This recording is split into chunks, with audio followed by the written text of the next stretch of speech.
नीति निदेशक तत्व, directive principle of state policy. नीति निदेशक तत्व यह जो है हमारे संविधान के भाग 4 और आर्टिकल 36 से 51 के बीच समाहित हैं। नीति निदेशक तत्व, नीति निदेशक तत्वों का उल्लेख संविधान के भाग 4 के अनुच्छेद 36 से 51 तक में किया गया है। संविधान निर्माताओं ने यह विचार 1937 में निर्मित आयरलैंड के संविधान से लिया है। आयरलैंड के संविधान में इसे स्पेन के संविधान से ग्रहण किया गया था। स्पेन के संविधान से डॉक्टर बी.आर. अम्बेडकर ने इन तत्वों को विशेषता वाला बताया है और एक प्रसिद्ध विद्वान ग्रैनविल ऑस्टिन ने नीति निदेशक तत्व और अधिकारों को संविधान की मूल आत्मा कहा है। हालांकि संविधान में इनका वर्गीकरण नहीं किया गया है, लेकिन इनकी दशा एवं दिशा के आधार पर इन्हें 3 व्यापक श्रेणियों ये नीति निदेशक तत्वों को 3 भागों में, एक समाजवादी, गांधीवादी और उदार बुद्धिजीवी में विभक्त किया गया है। आधुनिक लोकतांत्रिक राज्य में आर्थिक, सामाजिक और राजनीतिक विषयों में निदेशक तत्व महत्वपूर्ण हैं। इनका उद्देश्य न्याय में उच्च आदर्श, स्वतंत्रता, समानता बनाए रखना है। जैसा कि संविधान की प्रस्तावना में परिकल्पित है, इनका उद्देश्य लोक कल्याणकारी राज्य का निर्माण है, न कि पुलिस राज्य। अब थोड़ा सा हम और देखते हैं कि नीति निदेशक तत्वों की प्रकृति जो है गैर न्यायोचित है, यानी कि उनके हनन पर उन्हें न्यायालय द्वारा लागू नहीं किया जा सकता है। न्यायालय द्वारा लागू नहीं किया जा सकता है यह जो है, और अतः सरकार इन्हें लागू करने के लिए बाध्य नहीं है। यह अनुच्छेद 37 में वर्णित है। अब हम लोग देखते हैं समाजवादी सिद्धांत। जो 3 इनके सिद्धांत हैं, समाजवादी सिद्धांत, गांधीवादी सिद्धांत, उदार बौद्धिक सिद्धांत। 3 भागों में हम ये जो हमारे नीति निदेशक तत्व हैं, इनको 3 भागों में बांटकर हम लोग देखते हैं। तो ये सिद्धांत है समाजवाद के आलोक में है। ये सिद्धांत समाजवाद के आलोक में है। यह लोकतांत्रिक समाजवादी राज्य का खाका खींचते हैं, जिनका लक्ष्य सामाजिक एवं आर्थिक न्याय प्रदान करना है। यह लोक कल्याणकारी राज्य की स्थापना का मार्ग प्रशस्त करते हैं। यह राज्य को निर्देश देते हैं कि लोक कल्याण की अभिवृद्धि के लिए सामाजिक, आर्थिक और राजनीतिक न्याय द्वारा सामाजिक व्यवस्था सुनिश्चित करना और आय, प्रतिष्ठा, सुविधाओं और अवसरों की समानता को समाप्त करना।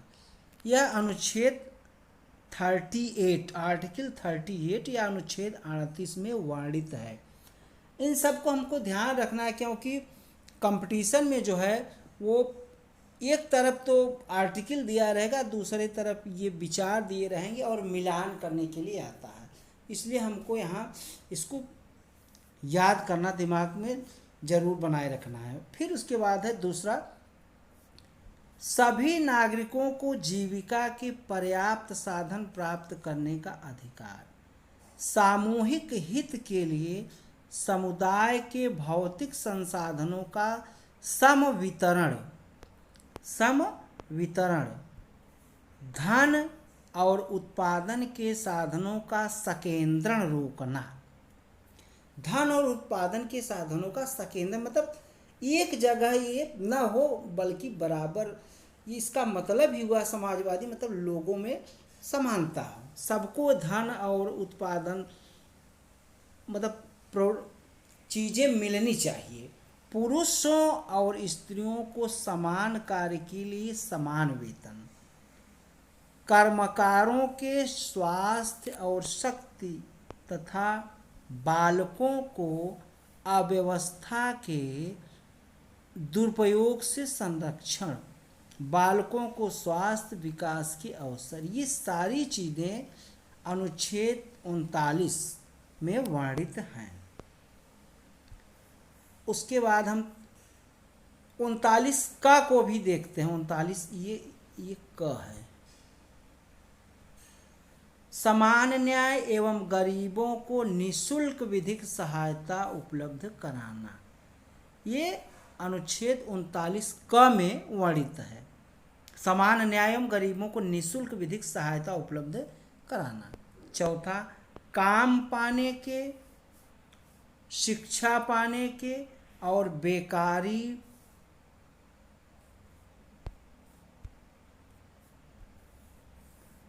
काम पाने के, शिक्षा पाने के और बेकारी, बुढ़ापा, बीमारी और निशक्तता की दशाओं में लोक सहायता पाने के अधिकार को संरक्षित करना। आर्टिकल 41 अनुच्छेद 41 में यह वर्णन है।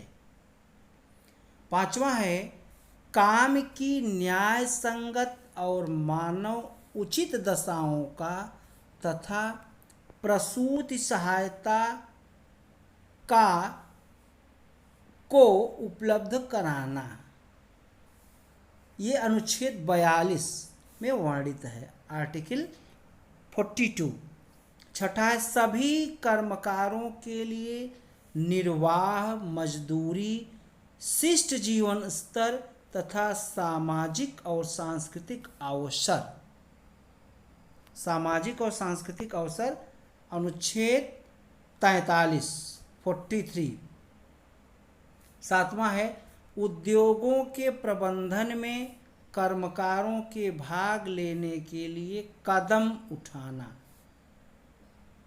कर्मकारों के भाग लेने के कदम उठाना आर्टिकल 43 का अनुच्छेद 43 का में यह वर्णन है। और आठवां है, पोषाहार स्तर और जीवन स्तर को ऊंचा करना तथा लोक स्वास्थ्य का सुधार करना।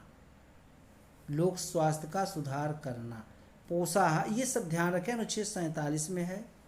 अब गांधीवादी सिद्धांत को देखते हैं। ये सिद्धांत गांधीवादी विचारधारा पर आधारित हैं। गांधीवादी सिद्धांत विचार, ये राष्ट्रीय आंदोलन के दौरान गांधी द्वारा पुनर्स्थापित योजनाओं का प्रतिनिधित्व करते हैं, जैसे ग्राम पंचायतों का गठन। ये आर्टिकल 40 में, अनुच्छेद 40 में। ग्रामीण क्षेत्रों में कुटीर उद्योगों, व्यक्तिगत या सहकारी के आधार पर कुटीर उद्योगों को प्रोत्साहन। अनुच्छेद 43। सहकारी समितियों के स्वैच्छिक गठन, स्वायत्त संचालन और लोकतांत्रिक नियंत्रण तथा व्यावसायिक प्रबंधन को बढ़ावा देना। अनुच्छेद 43B।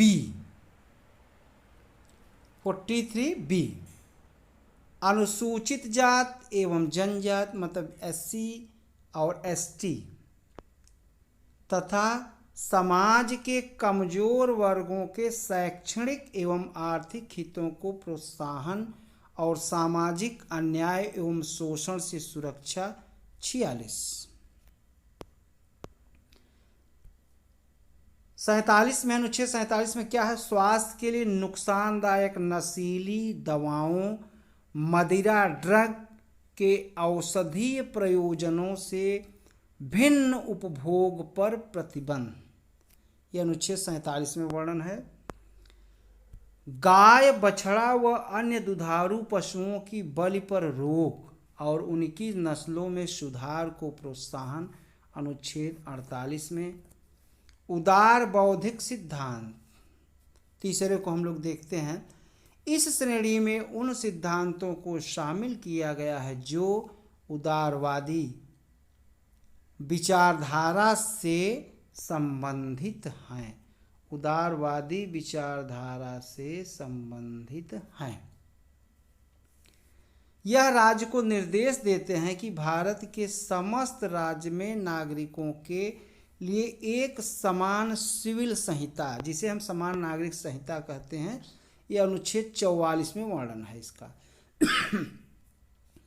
सभी नागरिकों को सभी बालकों को 14 वर्ष की आयु पूरी करने तक निःशुल्क और अनिवार्य शिक्षा देना, यह अनुच्छेद 45 में इसका वर्णन है। अनुच्छेद 45 में इसका वर्णन है। कृषि और पशुपालन को आधुनिक और वैज्ञानिक प्रणालियों से करना, 48 आर्टिकल 48 में इसका वर्णन है।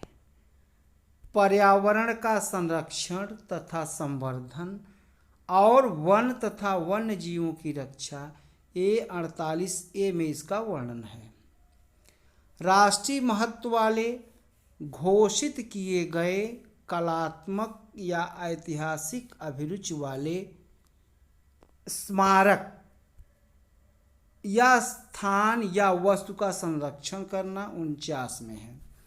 अनुच्छेद राष्ट्रीय महत्व के जो बिल्डिंग हैं उनका जो है संरक्षण या स्मारकों का संरक्षण जो है अनुच्छेद 49 में वर्णन है इसका।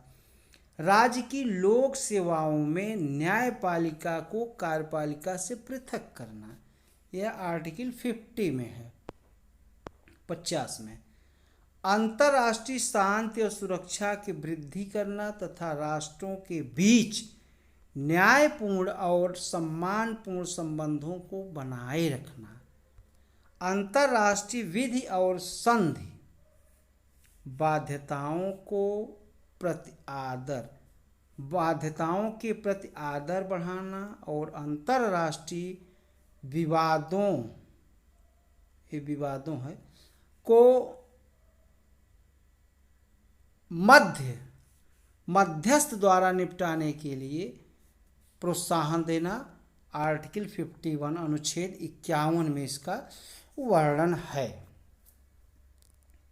और नीति निदेशक सिद्धांतों के पीछे संस्तुत, यद्यपि निदेशक तत्व गैर न्यायोचित हैं, तथापि संविधान अनुच्छेद 37 में इस बात को स्पष्ट किया गया है कि ये तत्व देश के शासन में मूलभूत हैं। देश के शासन में मूलभूत हैं।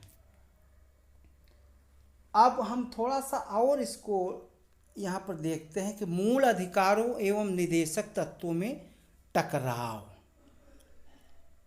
तो सबसे पहले चंपाकम दोराई राजन मामले 1951 में उच्चतम न्यायालय ने व्यवस्था दी कि निदेशक सिद्धांत एवं मूल अधिकारों के बीच किसी तरह के टकराव में मूल अधिकार प्रभावी होंगे।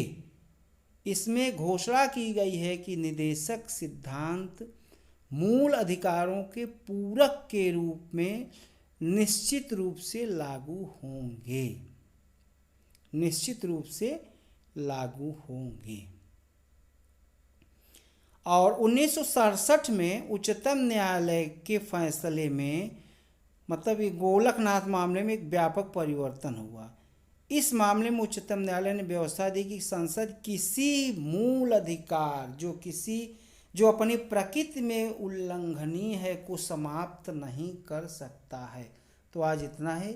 धन्यवाद आप लोगों का। वीडियो को लाइक, सब्सक्राइब, शेयर अवश्य करें। कंपटीशन की दृष्टि से वीडियो वेरी इंपॉर्टेंट है। धन्यवाद।